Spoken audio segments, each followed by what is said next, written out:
Super Mayhem. Hello friends, it's Tim here again from Super Mayhem. Oh! And today we're going to do something a little bit different. I know a lot of people on YouTube do it, so I thought, hey, I can do that. I can react to things. I can say things that are relevant to other things. Anyway, so today we're going to have a look at possibly a video that you'd have already seen because it was viral like a couple of months ago maybe. It's by Cranmer Guitars, and it's this guy. He's building a popsicle stick guitar, which is awesome on its own, but it's Mario-fied. So I thought we'd take a look at it and, just see what it's all about. And I'll leave a link down below. Alright, let's just check out this video. Let's go, let's do it.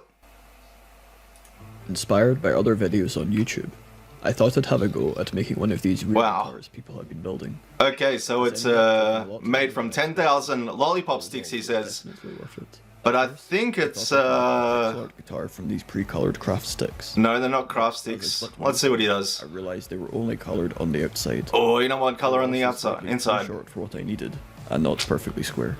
I decided to base my design off Super Mario World. Yeah, Super Mario World, my favorite. Oh, one of them. I might as well go all out. Oh wow, that looks amazing already. Of was the lollipop stick. 10,000 of them to be exact. Wow. From each stick, I would be able to... See, we call them popsicle sticks here in Australia, or ice cream sticks. The body alone were measured with calipers to check the thickness was 2 millimeters, with a tolerance of plus or minus 0.1 of a millimeter. Jeez, he's really sticks were also discovered. really doing a lot of work. Imagine going through 10,000 sticks and working out which ones are like the tails of each stick were first to be removed. thick enough and not thick I was enough. able to grab a handful and feed them through the bandsaw. Don't try this at home, kids, unless you've got a bandsaw and you know how to use it. After being squared with the hand plane, it was back to the bandsaw, where the lollipop sticks would be sliced down the middle.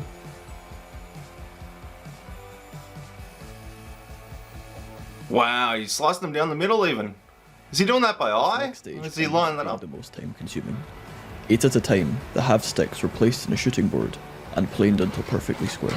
Oh wow. If each pixel was slightly off, it would have a dramatic effect on the size of the instrument. Yeah, no wonder it took you ages, man. I think doing one of them would take me like an hour. But my woodworking skills aren't that good probably anymore. Wow, that's a pile of sticks. Could be cut in half, ready for color. Sweet, so he does it all by hand. Wow, that would take hours. The white This pixels- Cranmer guitar guy is crazy. I was unable to dye the lollipop sticks perfectly white all the way through, so I made a compromise. These were made in the same way as their wooden counterparts. Oh, I see, so he's going to use a sheet over the top of it or something, so they're all perfectly white. Is that what's going on? See, I've already been crapping through this too much. You guys probably just want to watch the video. 29,000 pixels took around 3 months from start to finish.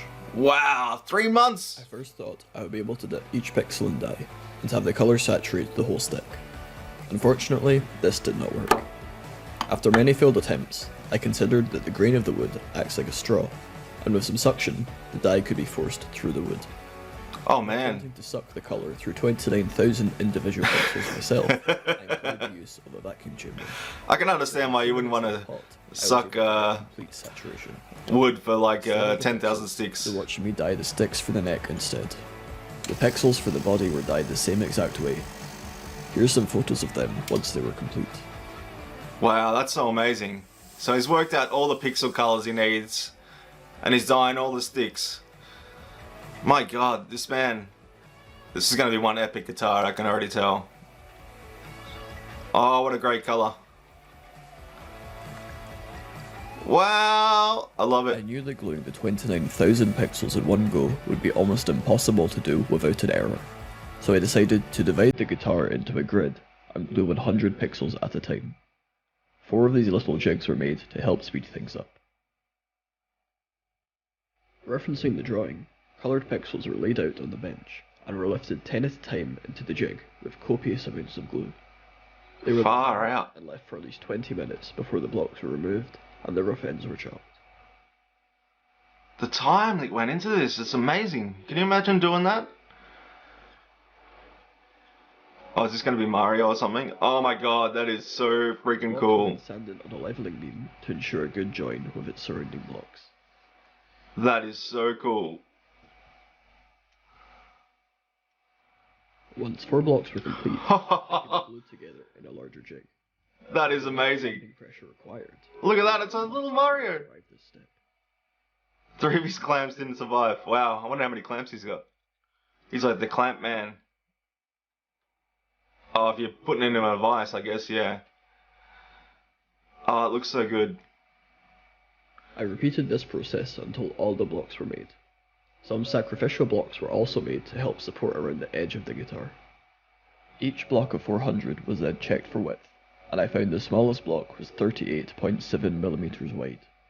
This means that all the other blocks had to be taken down to this exact size, or else the pixels wouldn't line up and there would be obvious gaps between the blocks. Oh, the I precision. spent some time sanding on the leveling beam and checked for parallels with the dial indicator. I made a jig with wedges instead of clamps to glue a large batch of pixels together. Each block was given a number to keep track of the order. This was probably the most stressful glue up of my life. Oh, I can imagine, man. Imagine gluing that together after all that work. Everything has to be right in the right place.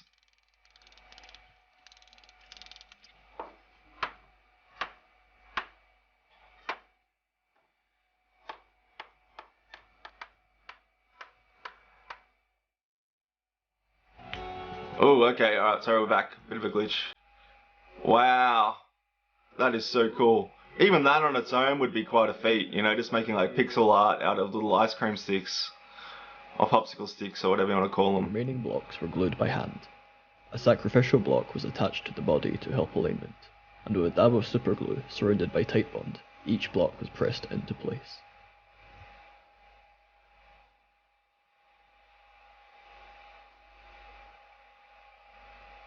Yeah, I guess if he's gonna cut out the jig, cut it all out, he needs a bit of space on all the Unfortunately, sides. the footage of sanding the body flat was lost. But I Ah, can tell you it took around 3 days to complete, and Wow. up to 30 extremely coarse sanding discs. Believe it 3 or not, days of sanding. this is the neck. We had a preview of Oh. these sticks earlier, so now the colours can be jumbled up. That looks so good. So that's gonna be for the neck of the guitar, is it? The fretboard or what? The sticks were sorted Oh, dude. 160 and were laid out on the bench. They were then pushed into a mould with glue smeared all over. The time and effort and dedication. I don't think I've put this much effort into anything in my life. Making one was so much fun that I decided to make 2 more. All 3 were planed flat and glued together. Why not make 3? Why not make 3? If you made 1.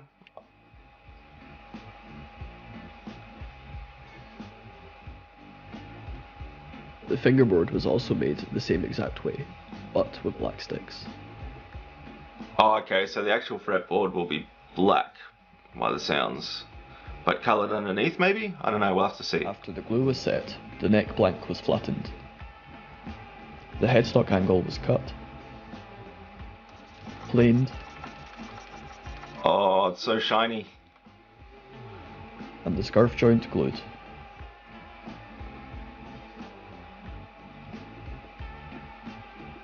Thumbs up if you know what a scarf joint is. I don't know what that one is. As this dried, I made the head plate. In essence, this was done the same as the body, just at a much smaller scale. So fiddly, he's using tweezers even. Wow. It's amazing.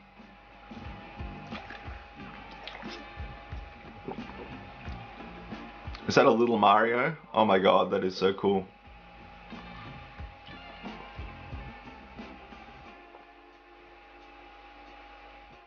So how's this going to work exactly? I'm still a bit... I don't know how it's going to go together.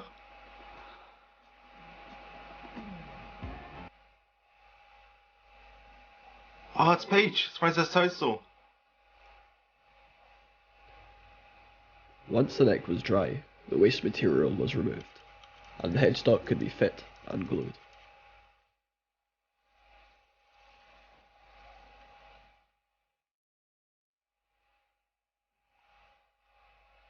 Oh wow, that stock looks great.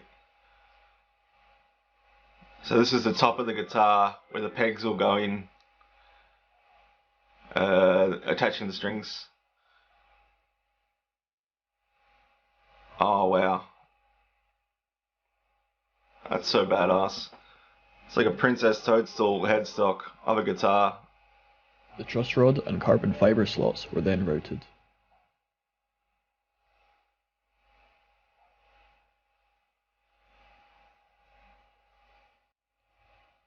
Before the reinforcement can be installed, we need to finish the fingerboard.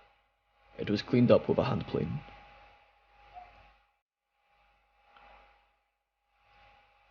The frets were then slotted in a shop-made jig with a Japanese handsaw with tape to mark the depth of each slot. Oh wow, so this is for the actual fretboard, the little Either side of the fingerboard was tapered. little bits that go for each of the notes on the guitar. I should have brought my guitar out to show you what I'm talking about. The truss rod slot was filled with silicone, and the carbon fibre was glued with epoxy. The fingerboard could then be glued with tight bond. Wow, this guy really knows what he's doing. I wonder how many guitars he's made. Probably a lot.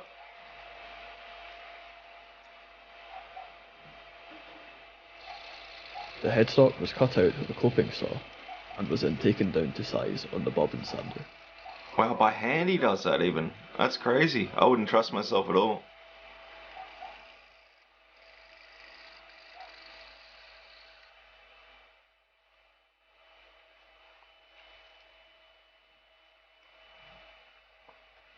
Now we can return to the magically sanded body. The neck Oh. socket was removed with a Forstner bit to make less work. It's a shame. A shame to cut any of it away. The material.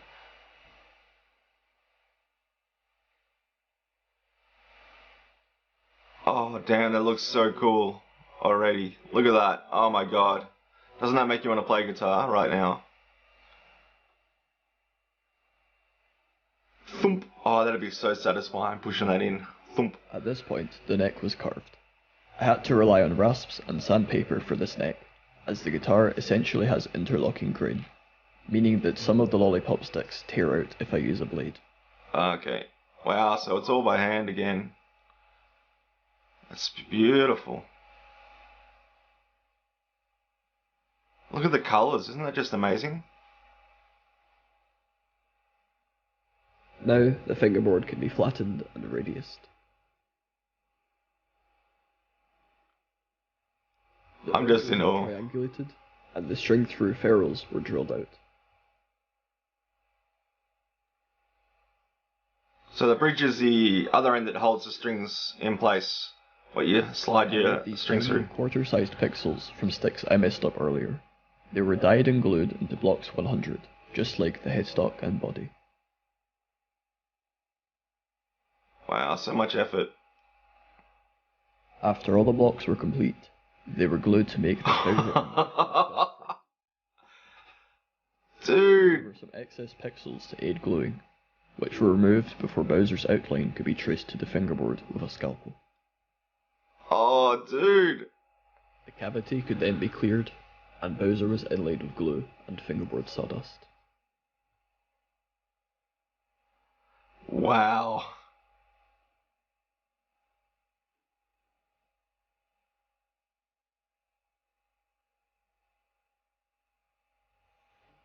In the That press, is so epic. all 24 frets were pressed into place. He's added some dots for the fret positions as well, that's good. You know where you're playing.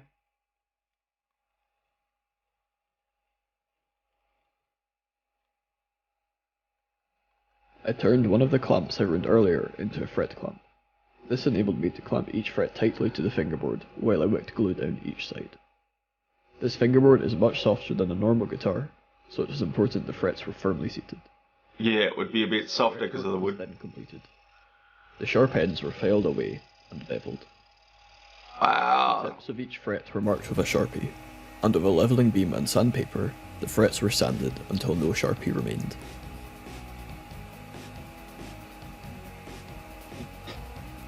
The marker was then reapplied, and each fret was radiused with a three-cornered file. The file marks were then sanded out up to 1500 grit, and metal polish was used to buff each fret to a shiny finish. Yeah, you want that shiny finish. You're going through all this effort, what's the point without a shiny finish, Some right? final custom pieces could then be made. I turned a block of 100 pixels on the lathe to make this volume knob. I also turned these ferrules for the bolt-on neck. Wow, so it's even got wooden no, tuning volume knobs and stuff. That's amazing. The holes for the bolts and ferrules were drilled out on the body, as was the hole for the output jack. One pixel seemed to object to this. Oh, that one pixel jumped up. Oh, that's heartbreaking. And the neck holes. Drilled out on the neck, and the threaded inserts were installed. The control plate was then fitted to the body with magnets. Both the neck and body were sanded to 320 grit. The neck was finished with a couple coats of True Oil, while the body was simply finished with wax. I would have liked to put a finish on the body, but every finish I tried discolored the end grain. But just wax on that would be beautiful, be nice and wooden and feel really good. Oh man, it comes up a treat. Now he's doing these electrics With for the finishing bridge. finished, all the hardware can be installed. Note that I was extra careful when installing the bridge.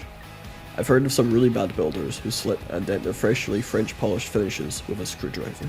Oh, you don't want to do that.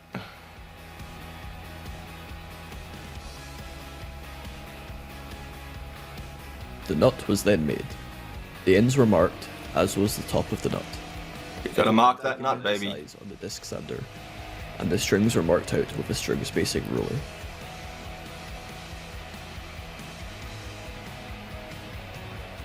Wow, this is so amazing. It's just enthralling to watch the detail. It was then filed with the smallest file I have, and then widened to the correct size after I was happy the slots were straight. The strings were left slightly high as the instrument breaks in over the next few weeks. I shaped the nut to be more comfortable after the instrument settled.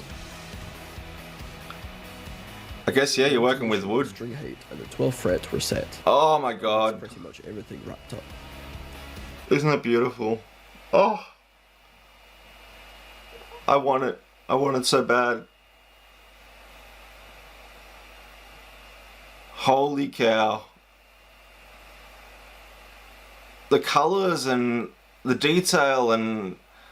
Oh, Bowser and the fretboard, how can I forget that? Oh my god. That is so epic. Princess on the headstock. Oh, would have been nice maybe to have some Fireflower tuning rods. But I don't know how hard that would have been. But oh my god. A piranha playing on the background even. Oh, who does not want to play that guitar right now? Even if you don't play guitar. It just looks amazing. How's it sound?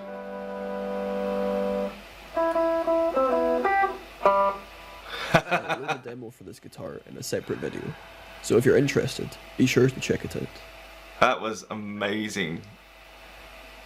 That was amazing. I don't know what else to say. That just blew my mind to smithereens. So that was Kramer Guitars making a Super Mario guitar from 10,000 lollipop sticks, full build. I'll leave a link to the video if you don't want to hear me talking over the top of it. And if you want to go check out his demo, I'm sure it's awesome. But wow, what an experience. If you like this sort of format, let me know. There's a lot of videos I'd love to show you and talk about that are Mario related and things like that. Huge thanks to everyone that watches and likes the video. Please leave a thumbs up if you did. Leave a comment down below. Subscribe if you're new and all that jazz. Many thanks and I'll catch you soon. Vroom.